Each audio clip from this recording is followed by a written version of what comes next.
നമ്മളും യാബസും തമ്മിലുള്ള പ്രധാനപ്പെട്ട ഒന്നാമത്തെ വ്യത്യാസം എന്തെന്നറിയാമോ? നമ്മൾ വേദന ചുമന്നുകൊണ്ട് നടക്കും.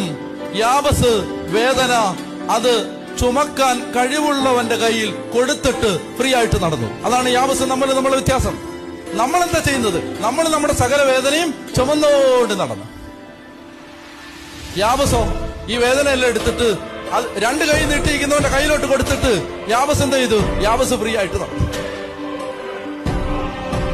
അവൻ ഇസ്രായേലിന്റെ ദൈവത്തോട് പ്രാർത്ഥിച്ചു. അടുത്ത വചനം എന്താണ്? അവൻ ഇസ്രായേലിന്റെ ദൈവത്തോട് പ്രാർത്ഥിച്ചു. അപ്പോ ഇത്രേ ഉള്ളൂ.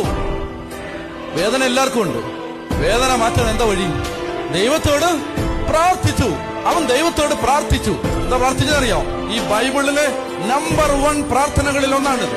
നമ്പർ 1 പ്രാർത്ഥനകളിൽ ഒന്ന്.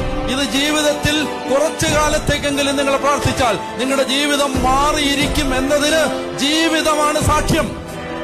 മനസ്സിലായി? ഇത് മാറും.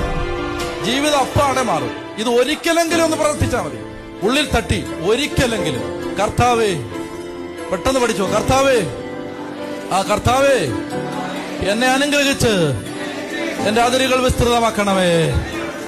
മനസ്സിലായി? മഹാവേദനയുടെ നടുവിൽ കിടക്കുമ്പോ ഈ ചെറുപ്പക്കാരൻ സഹോദരന്മാരെല്ലാം ക്രിക്കറ്റും കളിച്ച് ഗെയിമും കളിച്ച് മൊബൈലും കണ്ട് നടക്കുമ്പോ അവൻ മുട്ടുകുത്തിയിട്ട് അവൻ പ്രാർത്ഥിച്ചു, ഇസ്രായേലിന്റെ ദൈവമേ, പ്രശ്നം എല്ലാവർക്കും ഉണ്ട്, പ്രശ്നത്തിൽ നിന്ന് പുറത്തു കടത്താൻ ദൈവത്തിന് മാത്രമേ പറ്റൂ. അത് ഞാൻ വിശ്വസിക്കുന്ന കർത്താവേ, ദൈവമേ, ഈ വേദനയുടെ നടുവിൽ ഞാൻ നിൽക്കുമ്പോ ദൈവമേ എന്നെ അനുഗ്രഹിച്ച് എന്റെ അതിരുകൾ വിസ്തൃതമാക്കണമേ.